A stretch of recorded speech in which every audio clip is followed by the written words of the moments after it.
From Daily Trust News Center, this is the News Hour.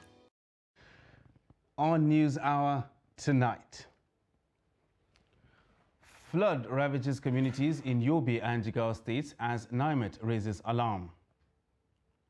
Zamfara state government bans motorcycles in Gusau to curb bandit activities. Kano APC lawmaker dumps party for ADP as NMPP faces defection. And on the foreign scene, Kenya elections not over as Odinga insists results are null and void. Hello and welcome to Trust TV News Hour. I am Ibrahim Yusuf. The recent flood in Jigawa State that killed 50 people has left in its wake devastation among survivors who are taking refuge elsewhere.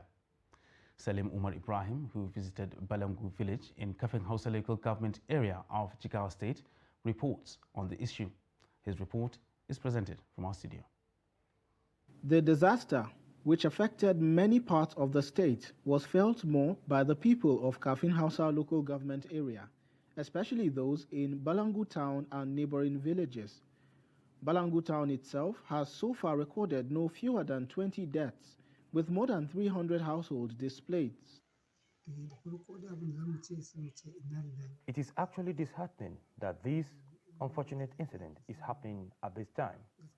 This is not the first time this is happening, which is very, very sad. And over 300 houses have been submerged by flood, making it difficult for people to stay in their houses. The rivers are situated in the middle of the town, and anytime it rained, it always results to flood. Residents who were abruptly sent out of their homes are now taking refuge in government-owned school buildings. Our houses have been submerged by flood, and we are calling on the government and well-to-do individuals to come to our aid and rescue the situation. The displaced persons are now sleeping on mats with no provision of mattresses yet by the state government. Many of them also said they depend on donation of food from residents to survive. We have never witnessed this kind of flood in our lives. Everywhere is water.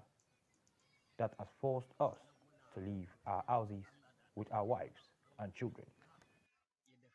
However, the Jigawa State Emergency Management Agency, SEMA, has said the agency is working round the clock to identify and access affected areas in an effort to provide relief materials.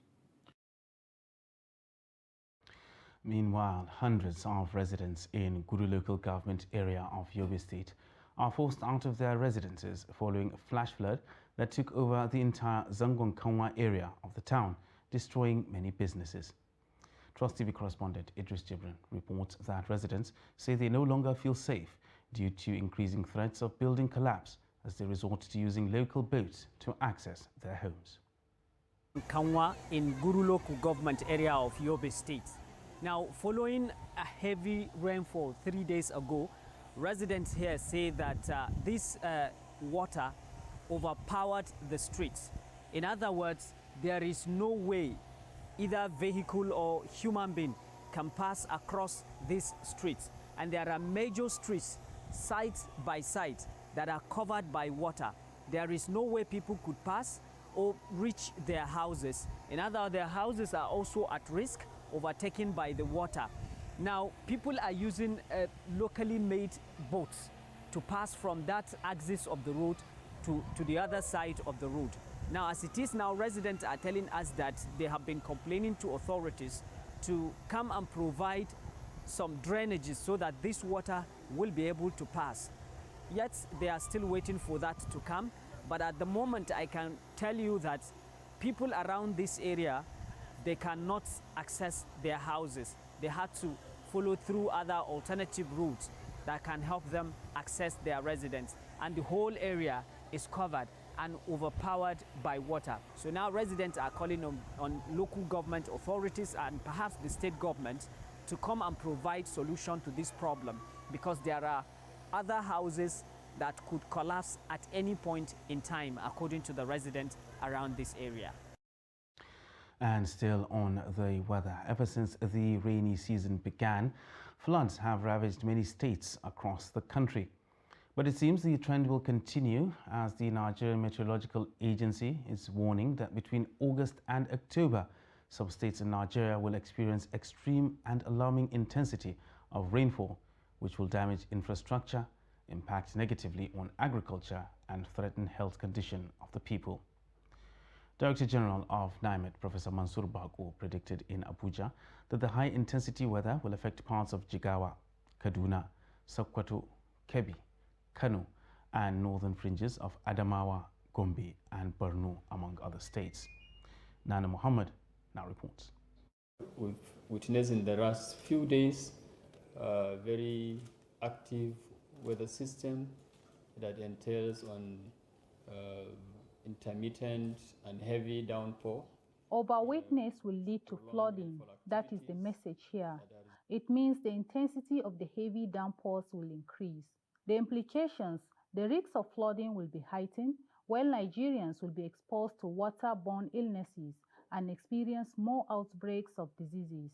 We cannot control climate change, but we can adapt and then also mitigate its effects. And what we are providing in NIMET and other MDS also is for us to be able to mitigate by providing early warning and then also adopt using certain strategies.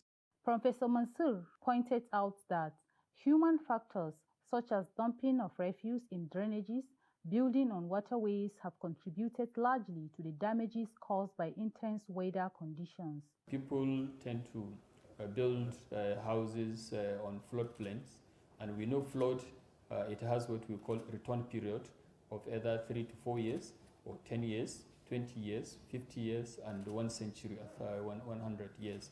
So, and wherever you see a river channel, so it also has a history of this return period. And also coupled with the high deforestation activities, felling down of trees, so we have most of the river channels being silted up, and this affects their own size, and whenever there is inflow of water runoff, so they tend to overflow easily because the original depth has been affected. Slow response by national emergency agencies and state response units may aggravate the nature of damage. This is why the DG is advising both state and national emergency agencies to wrap up their adaptation, mitigation, and response mechanisms. Response by citizens, and we also encourage that state government should please liaise and align their activities with our advisories, and then also the relevant enablers, MDAs, such as NEMA, NISA, and then NOAA, which also relays such information. States that are expected to experience varying degrees of flood are further advised to begin awareness campaigns for possible response activities, especially in the high-risk areas of Kebbi, Zamfara, Southern Borno, Yobe, Taraba, and Adamawa states. Nan Muhammad, Trust TV News, Abuja. Men of the Osun State Police Command have arrested some travelers from Zamfara State following alarm from residents that the travelers' movement was suspicious. The Commissioner of Police in the state, Wale Olokode, confirmed the arrest in an exclusive interview with Trust TV at police headquarters in Osogbo.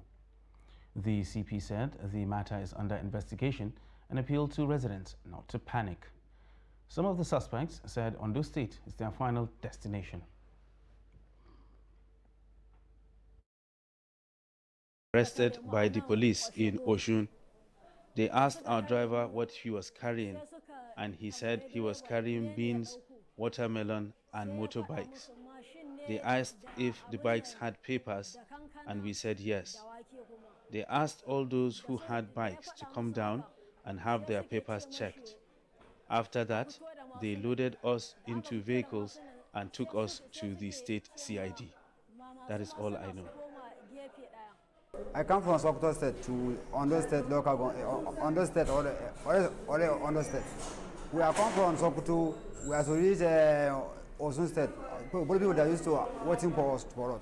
Then ask our driver that say, what you are carrying your motor?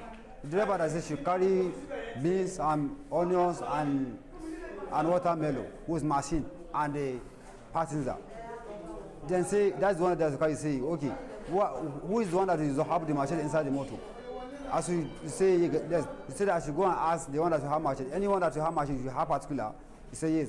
I should go and bring it. I should go and bring it come. As you don't give them, they say that anybody that you have machine, make the carry machine down or make carry machine down.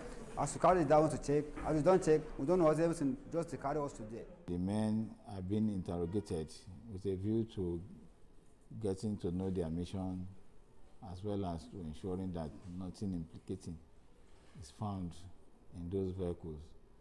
Whatever the case is, the outcome of our investigation will be made known to the members of the public.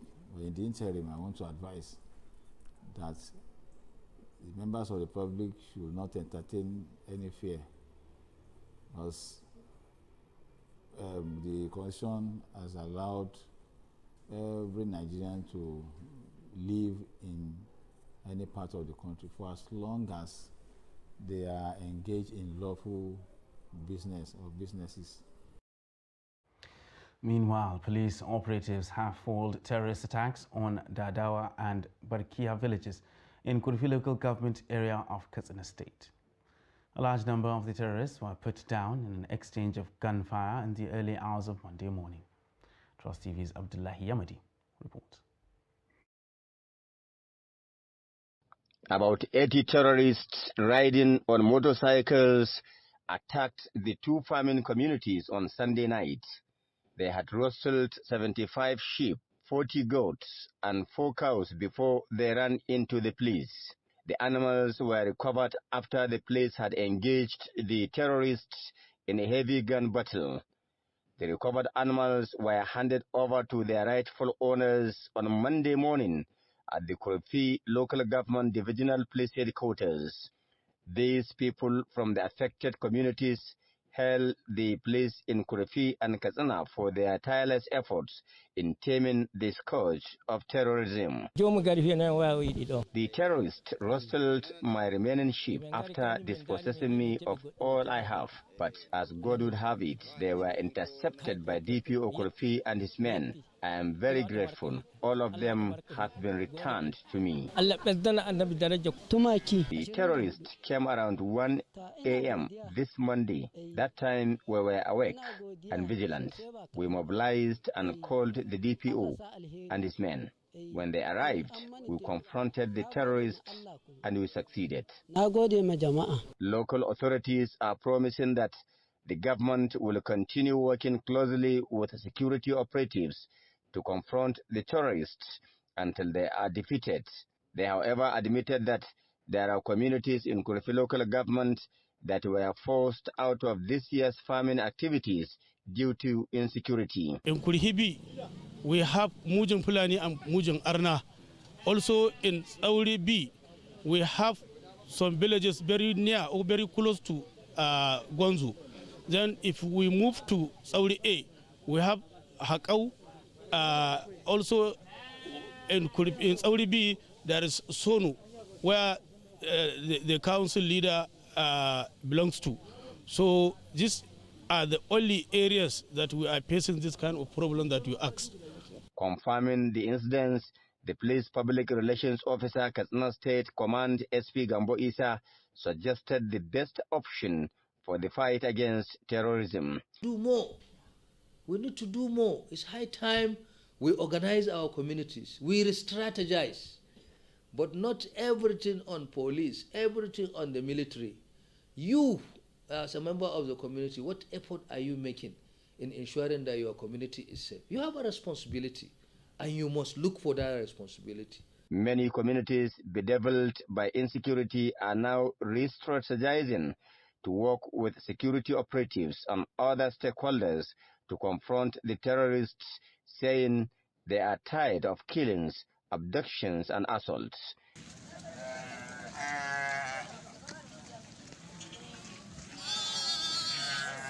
Abdullahi Ismail, Post Television News, Katsina. The National Emergency Management Agency, NEMA, has received another batch of 174 stranded Nigerian returnees from Libya. Director General of NEMA, Mustafa Habib Ahmed, who was represented by the Lagos Territorial Office Coordinator, Ibrahim Fariloye, received the new batch on arrival. The returnees were brought back aboard Al Burak Air Boeing 737 aircraft. The profiles of the returnees show that 69 female adults, 5 female children and 10 female infants were brought back. Among the returnees are 23 with minor medical cases. The International Organization for Migration, in collaboration with the European Union, have been repatriating thousands of stranded Nigerians from various countries since 2017 through a special assisted voluntary repatriation program.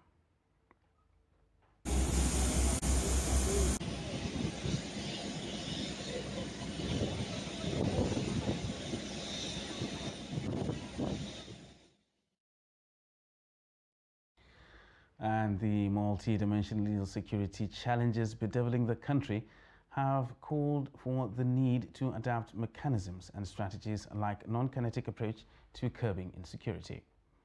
This was the view of experts at an interagency collaboration of stakeholders organized by the National Orientation Agency on implementation of recommendations of the National Summit. Trust TV's Aisha Salihu has details. Stakeholders at the outing were unanimous in their submission that the utilization of civil-military operations is effective in attracting and persuading rather than coercive use of lethal force. The aim is to instigate conversation that will produce ideas that will add value to the recommendations already produced from the National Summit, and together with you, our stakeholders, design strategies for implementation, the recommendation and the policy issues in a collaborative and partnership synergy. These interagency deliberations of stakeholders had recommendations from civil society organizations, representatives of the National Security Advisor, Chief of Naval Staff, Air Staff, Army Staff, Minister of Defense, Director General of State Security Services. Others were Defense Staff, the Inspector General of Police and other development partners who all harped on the effectiveness and need for collaborative efforts of security agencies and members of the public through non-kinetic response. To bring us in line with how we can address our national security issue without having to fight or never to shoot a bullet. In his keynote address, the Chief of Defense Staff here represented highlighted the core contributions of the non-kinetic roles of the armed forces through civil-military operations.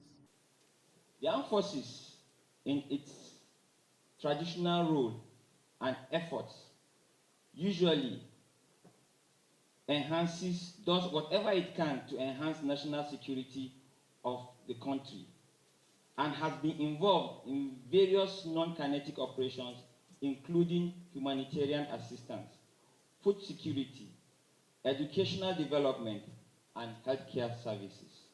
However, there are calls on elimination and discouragement of threat motivators that makes the society prone to insecurity challenges.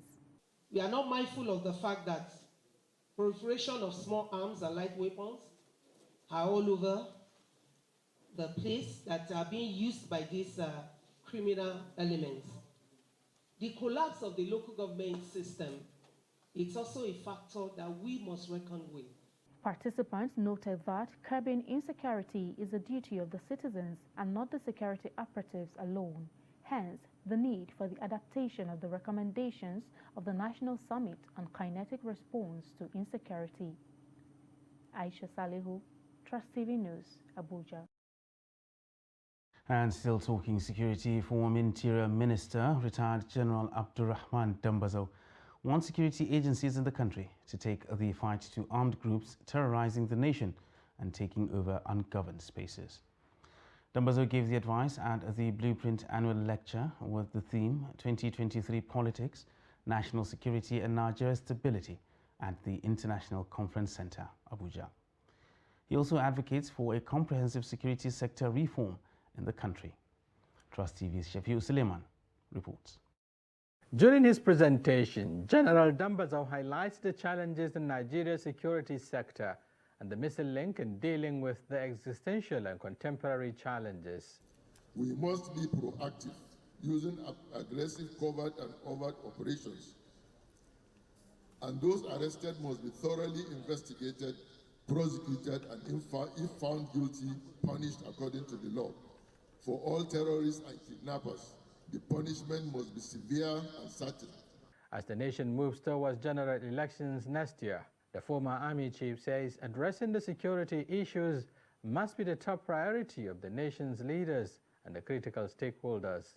Identity politics resulting from the politicization of religion and ethnicization of politics is another factor to have far-reaching consequences on the 2023 politics. We want to therefore use this opportunity to call on the federal government of Nigeria, on whose shoulders rests our national security, to do more to protect lives of citizens from terrorists, bandits, and other militias that are rampaging our cities. In their various interventions, discussants at the lecture underscored the imperatives of addressing the bottleneck and implementing the necessary strategies aimed at dealing with the security situation. There is no, this is the way it is done in America, this is the way it is done in Germany. Each nation is going to develop what is appropriate for its own environment. Then who are those that are responsible to solve these challenges?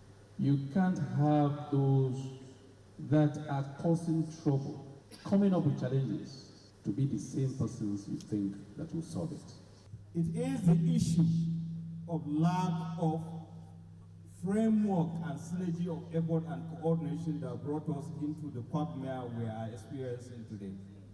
Let us come together to ease the pain of today while working for the gain of tomorrow. Let us set aside our differences because we are first all human before religious and ethnic differences. The lecture series, which was chaired by the Yobe State Governor Mema Labuni, had in attendance stakeholders in the Nigerian project, including traditional leaders amongst others. Shapir Suleiman, Trust TV News, Abuja. The FCT Police Command's Public Relations Officer, DSP Josephine Ade, has called on the public to shun fake news capable of inciting public unrest in the Capital Territory. The PPRO made the call during an interview with Trust TV News.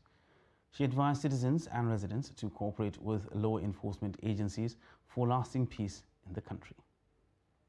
Abuja is very safe. There is no cause for alarm. People should disregard all this fake news. The Commissioner of Police have actually set a team to investigate and trace out the originator of most of these fake news that carriers. Yes, we are working on it, and very soon we will get one of them. And by the time we get one of them, definitely we'll prosecute him according to law. When you are talking about insecurity within a state, that place is totally shut down, that no activities goes, not even economic activities will be happening. But within the FCT, you can go to your house and come. There's no cause for alarm. Just give us information if there is any problem. Give us information through our numbers out there. In the part of being proactive, we also release the numbers of DPOs with their names for people to call us so that we'll be able to respond to distress calls on time. You don't have to wait. If you can't call the command emergency number, you can call your DPO. People should be relaxed. There's no cause for panic. Yeah, just watch your environment. Watch strange faces around, the movements of strange faces around your environment. Watch out. See whatever you notice, whenever you notice a strange activities going on around your environment, that is the time you now call the police. Use those numbers. Call the police and give them this information on time. Give us credible information. There is no harm if we find out that whatever you report is not right. It means that you are being proactive. You are watching your environment. Give us the information. Let us tell you that there is no cause for alarm. Zamfara State Governor Bello Matawalle on Monday banned the riding of motorcycles from 8 p.m. to 6 a.m. in Gusau town. The measure, according to the governor, was taken by the Security Council following reports on the use of motorcycles by bandits and other criminals to perpetrate their criminal activities within the state capital and its outskirts. The governor implored members of the public to be vigilant in their localities and report to security agencies any suspicious person or strange movement in their respective communities. The governor stressed that the security of lives and property of the citizenry is the basic function of any government. And to politics now, where a member in the House of Representatives representing Kano Municipal, Sha'ban Sharada, has defected from the All Progressives Congress, APC, to the Action Democratic Party, ADP. Close associate of the lawmaker, Rabiu Shamma, confirmed the development, saying he has picked the governorship ticket of the ADP with Rabiu Bako as his running mate. Sharada contested against the state deputy governor, Nasir Gawuna, for the party governorship ticket, but lost. He has since been at loggerheads with the Kano state governor, Abdullahi Umar Ganduje, in recent times. Meanwhile, political uncertainty is enveloping the fast-growing New Nigeria People's Party, NNPP, as Senator Ibrahim Shekaro contemplates leaving the party for the PDP. Shekaro has been the NNPP's Kano Central senatorial ticket bearer when he defected with his supporters in June. His spokesman, Suleyau, confirms that both the APC and PDP are competing to win the heart of the senator. Consultative meetings are ongoing on the next political move of the former education minister with his Shura Council. The General Secretary of the Evangelical Church Winning All Ekwa, Reverend Yunusa Madu, said the crop of leaders in the current administration have run out of ideas of fixing the country and are only waiting for their time to be over. Reverend Madu stated this at a news conference in Kaduna. The report. The ECWA General Secretary said that the country is facing difficulty because some of the leaders in power are not sincere. It looks like the lives of the common man does not matter in Nigeria. The report I get as the General Secretary of ECWA is almost on daily basis of people kidnapped, people killed, villages sacked, places of worship destroyed, almost on daily basis across the northern states. So the attacks have increased astronomically over the past 7 years. Reverend Madu also laments how people pay taxes to bandits for protection, noting that such actions point to the existence of a parallel government and a sign of a failed state. Today, the bandits take tax. And you must give the tax if you want your wife to be protected from rape. If you want your children to be taken, go and find out that these are realities. We've seen people, we are not hearing tales, it's not tales by moonlight. We have seen the people, some of them are members of our churches. They cannot go to their farm except they pay money to the bandits so that they will not come and attack them. The General Secretary of ECWA also said that those advocating same-faith ticket in 2023 only want to create disunity in Nigeria. Bello Musa, Trust TV News, Kaduna. You're watching Trust TV News Hour. And still to come on the news, we'll find out how indigenous people of the FCT are faring. Details of this and more after the break. Please stay with us.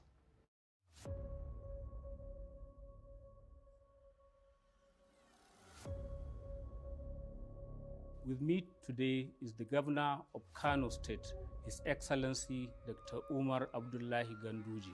First of all, I have to congratulate you, the Media Trust, that has given birth to the Daily Trust, and now the Media Trust is giving another birth to Trust TV.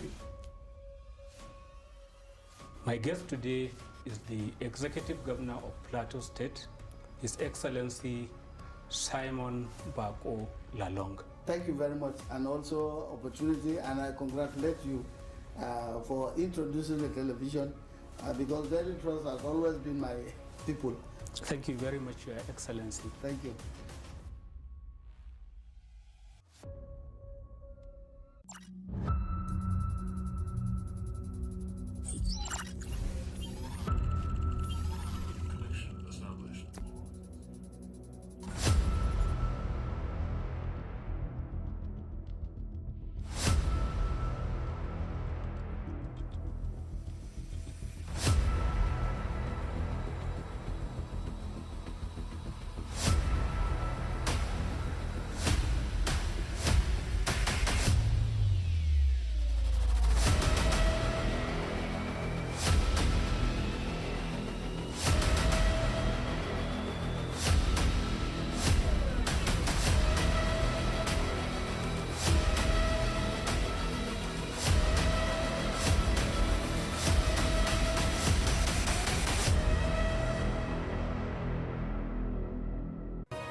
Welcome back, and thanks for staying with us on Trust TV News Hour. Now another look at our top stories. Flood ravages communities in Yobe and Jigawa states as NIMET raises alarm. And Zamfara state government bans motorcycles in Gusau to curb bandits' activities. And in other news, the Group Chief Executive Officer, Media Trust, Munir Gwarzo, says the group will continue to partner relevant stakeholders to ensure that it achieves its mandate. Now, he gave the assurance when he led some management staff of the group on a courtesy visit to the Corporate Affairs Commission in Abuja. Musa Luka has more. The Media Trust Group CEO said the visit was to strengthen partnership tie with the CAC and also introduce the new management theme to the Commission.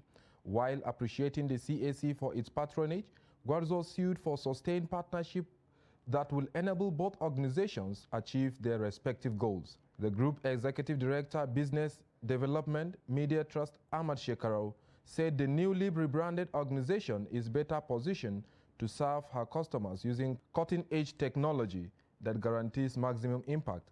Receiving the delegation, the Registrar General and CEO Corporate Affairs Commission, Alhaji Garba Abubakar, who appreciated the Media Trust for the visit, also congratulated the new management and assured of Commission's desire to maintain beneficial relationship with the group. But we are happy that the Board of Media Trust has deemed it fit to bring professional managers to manage the business, because business management is beyond media. One has to have the requisite skill to manage a business, and we are happy they have a round peg in a round hole, and we believe that the company will continue to grow from strength to strength. Congratulations. The registrar acknowledged that the company's record with CAC is active and up to date, and urged the company to maintain such a good record. From our records, the company is active. Their returns are up to date for the current year. So, you know, this is a yearly activity. So we've impressed on them to always maintain that, maintain the regular filings. And now that they are contemplating, they're expanding, they have so many subsidiaries under them. It's not just for the parent company to be up to date. The subsidiaries should also be equally up to date. And I believe they have good secretarial department, and we don't have any reason to doubt their compliance with the requirements of the law. Musa Luka, Trust TV News, Abuja.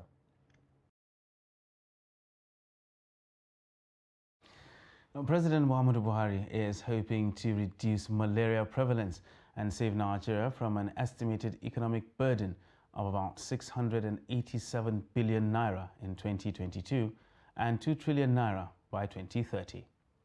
To this end, he inaugurated the 16-member Nigeria End Malaria Council on Tuesday, which is headed by billionaire businessman Aliko Dangote. Kende Amadou reports. A World Health Organization report of 2021 shows that Nigeria alone accounts for 27% of all cases of malaria in the world and 32% of deaths globally. The End Malaria Council will provide a platform to advocate for more funding to sustain progress made so far and put Nigeria on a pathway to ending malaria for good. President Buhari is concerned that the age-long disease has remained a major public health challenge in Nigeria. The membership of the council therefore reflects government's commitment to significantly reducing the malaria burden in the country to a level where it is no longer a public health issue.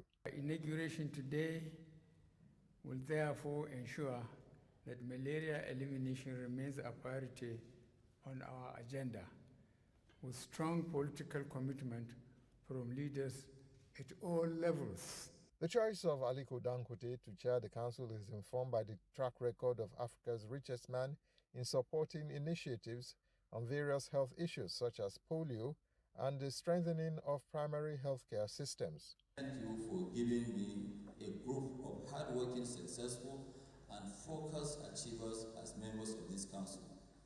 Together, we will work hard to ensure that malaria elimination remains high on Nigeria's agenda with strong political commitment from leaders at all levels.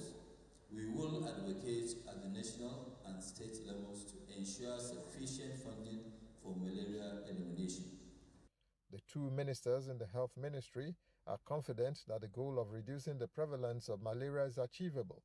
This is because since 2010, Nigeria has recorded a continuous decline in malaria from 42% in 2010, 27% in 2015, to 23% in 2018. The milestones for 2020-2023, which include reduction of malaria deaths and sickness by 40% by the year 2020, the reduction by 75% by 2025, and reduction by 90% by 2030. The End Malaria Council has already been established in other African countries in line with the African Union Assembly Declaration for Establishment of EMCs in Africa. From State House, Abuja, Kehinde Amodu, Trust TV News.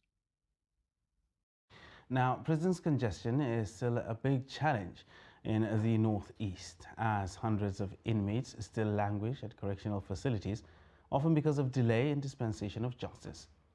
Now, this came to the fore when a Northeast-based organization visited the Jimeta Medium Security Custodial Center in Adamawa State, populated by 700 inmates. Silas Lawan reports. Initially built for 300 inmates, Jimeta Medium Security Custodial Center now has over 700 inmates, a situation many described worrisome and challenging. This group said the inmates need to be assisted not only by the government, but also individuals and organizations. Gidan prison din nan akwai mutane waɗanda suke a tsare waɗanda bayan Allah ne su ma ba sa samun masu yawon kwata-kwata. Actually, the conditions of the inmates here require more action to be good. Although governments are trying, but more need to be done to better their condition. There are over 700 in these facilities that was initially built to accommodate only 300 inmates. Circumstances that lead to the imprisonment of some of the inmates make of the visitors to shed tears as they call for speedy trial in some of the awaiting trial cases. I believe some of you are here not like to say you plan to be. Please, let this experience of yours guide you to be good citizens.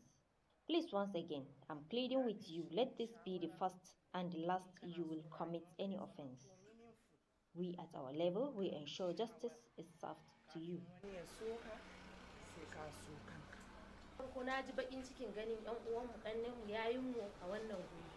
I feel disturbed for seeing you here, looking at majority of you being youth which ordinarily supposed to be somewhere helping yourself and people around you.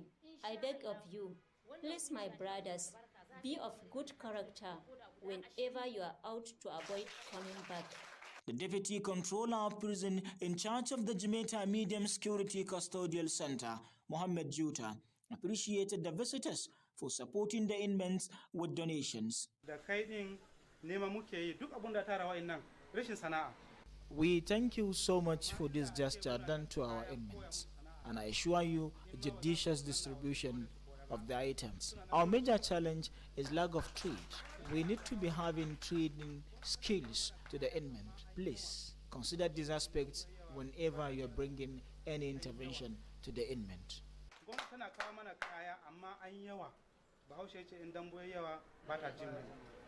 The story at Jamaica Medium Security Custodial Center is similar to what other custodial centers across the country are confronted with. Salis Lawan, Trust TV News, Yola.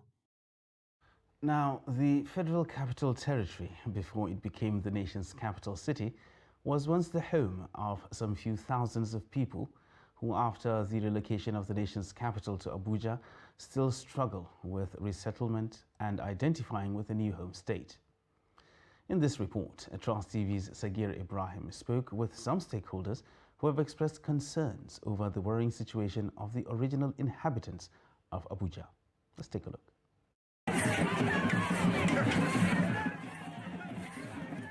These are a cultural display of some of the different tribes who previously occupied the Federal Capital Territory. They are also known as the original inhabitants of the FCT. The city was formerly inhabited by 9 ethnic groups, namely Amwamwa, Basa, Igbira, Gade, Gana, Gbagi, Gbari, Gwandara, and Kuro. Following the creation of the Abuja Master Plan, the original inhabitants were to be resettled within and outside the Federal Capital Territory, but according to experts, not all of them have found a new place to call home. Their matter is still unresolved. Many years after they gave out their land for Abuja capital, today the original inhabitants are stateless. They don't have state they can call their own. If they go to school to register, when they feel FCT, they will tell them there is no state like FCT. They either feel Nasarawa or Niger State. From the 36 states on the Federal Executive Council, and there's not one person from the geographical location called the FCT. It's important that when people sit around a table and you have somebody who understands, that's why they say he or she who wears a shoe knows where it pinches. They also expressed concerns over the living conditions of some of these original inhabitants, which they described as poor. Go and see what they say they built around Niger State. Go and see the place. It's not even fit for pigs, not to talk about human beings. Those are the places they want original inhabitants to go to. So are they forbidden to enjoy what they are enjoying in Abuja City Center? It is high time they listen to the original inhabitants. The place where Aso Rock is built today, the National Assembly, is cemetery of where some people bury their loved ones. When you go to certain communities like Godoji community that is in Kuje, for instance, basic water they don't have. We visited the Godoji community, and the source of water they have is a pond. And let me shock you that source of water, where that water is, has been given to somebody, sold to somebody, and the person is right now in the process of fencing it off. As soon as that water is fenced off, it means that the people in Godoji community may not have access to even that pond water to drink. They also called on the public to join hands towards amplifying the challenges facing these inhabitants for government and well-meaning Nigerians and other individuals and organizations to intervene. Sagir Ibrahim reporting for Trust TV. You're still watching Trust TV News Hour. The news continues shortly. Please stay with us.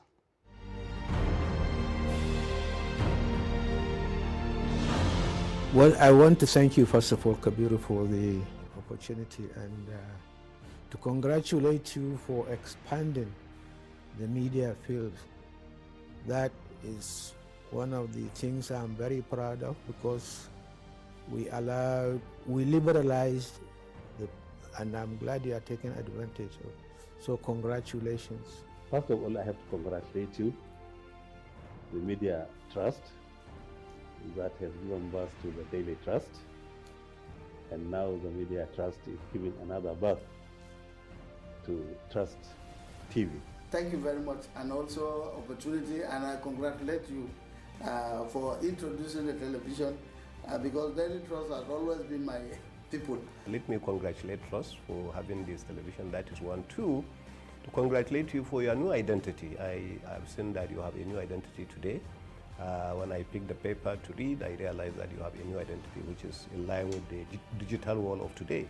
And I want to sincerely congratulate you. I think with the Trust has come a very long way, and I need to congratulate the management and every one of you that has made it possible to be so. I want to start by congratulating the Media Trust for this very, very praiseworthy effort in the establishment of a television station.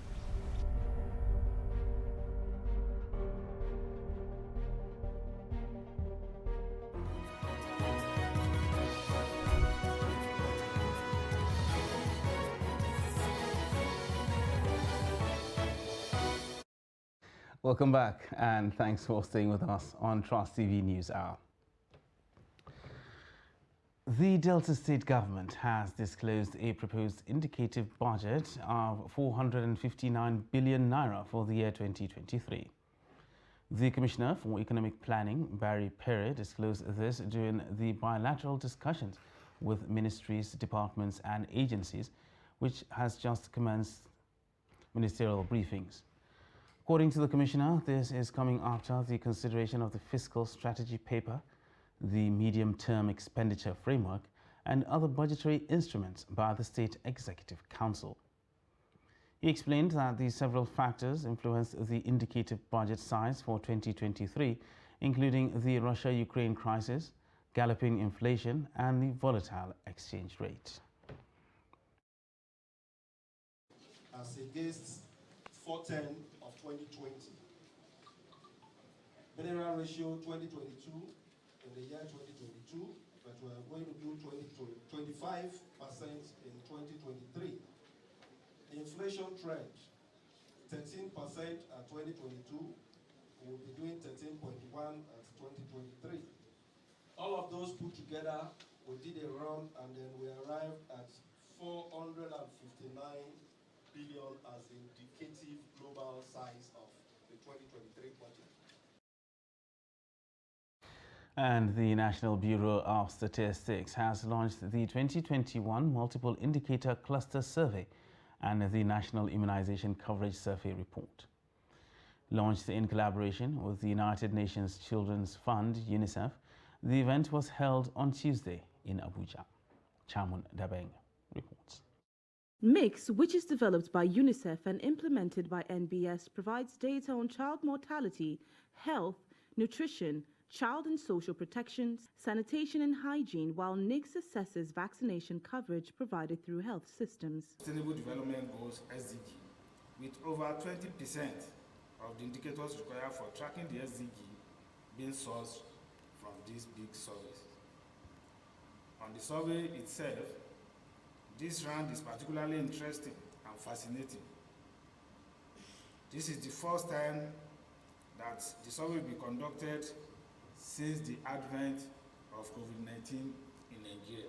Today's event marks yet another milestone in the annals of our history on the collective efforts towards achieving the Sustainable Development Goals in Nigeria by the year 2030.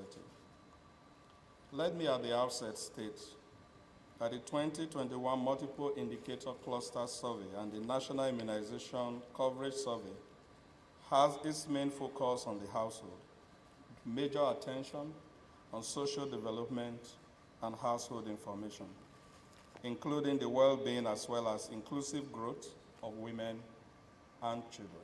Vice President Yemi Osinbajo was represented by the Minister of Finance, Budget and National Planning, Zainab Ahmed. These two reports will continue to serve as a major source of data in establishing the baseline for measuring progress on the 2030 Sustainable Development Agenda, focusing on key relevant indicators across several sectors.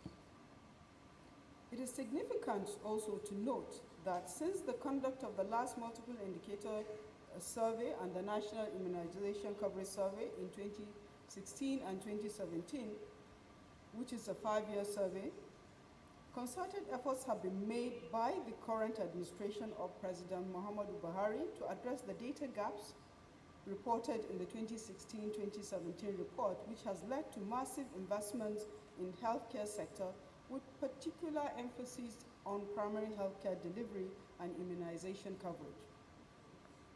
The education sector also is not left behind. Unfortunately, the outbreak of the deadly coronavirus and its different variants in 2020 led to some slowdown of socio-economic activities across the globe, including in Nigeria. However, the government of Nigeria continued contain the impact of the negative impact of the pandemic by proactively putting in place necessary measures to address the severity of the COVID-19 pandemic. Now we'll once again join Chamun Dabeng for business news.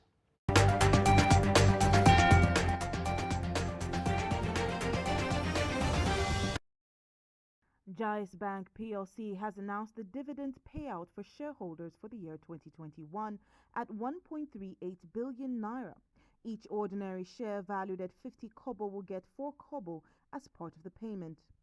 The decision to pay the sum was unanimously accepted by the bank's shareholders at the bank's 10th annual general meeting.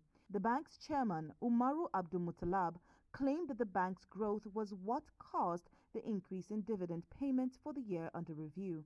According to the bank's audited financial reports for the fiscal year that concluded on December 31, 2021, profit before tax increased by 43%, rising from 3.07 billion naira in December 2020 to 4.37 billion naira in December 2021. In contrast, the gross income increased by 31.76% from 19.61 billion naira in 2020 to 25.84 billion naira in 2021. The bank's total assets increased by 19.55% from 233.6 billion naira to 279.28 billion naira, while shareholders' funds increased by 36.2% from 17.85 billion naira to 24.31 billion naira during the same time period. The Organic Fertilizer Producers and Suppliers Association of Nigeria (OFPISAN) has called for the disbandment of the Presidential Fertilizer Initiative (PFI) over what it called failure. National Chairman of OFPISAN, Noel Kayan, made the call during his online presentation on the topic Presidential Fertilizer Initiative 2017 to 2021, the unanswered questions. Kayan said the PFI has failed and should be largely replaced with a more viable and sustainable organic option that is globally accepted with several all-round advantages. The managing director of the Benin Electricity Distribution Company BEDC, Funke Osibodu, says the company lost 750 million naira in 1 month as a result of what she called a forceful takeover of the company. Osibodu revealed this to newsmen in Benin, the Edo state capital, while speaking on her purported detention by the police as a result of the company's leadership dispute. She said that a legitimate court judgment issued on July 8, 2022, barred Fidelity Bank, its managing director, Henry Ajagbawa, the Nigerian Electricity Regulatory Commission (NERC), the Bureau of Public Enterprise (BPE), and other parties from acquiring control of BEDC. She added that she has not yet received a formal document ordering someone to take over BEDC affairs from the BPE or BEDC board. That's all for business news. I am Chamun Dabeng. Now for a look at the foreign scene, where Kenya's defeated presidential candidate Raila Odinga has rejected as null and void the results of the August 9th elections and said that Kenya's democracy faces a long legal crisis. Odinga, who was making his 5th bid for the presidency, told a news conference on Tuesday that the figures announced by the Electoral Commission Chairman Wafula Chebukati are null and void and must be quashed by a court of law. Right now, we'll join Adeni Ajishafe for sports news.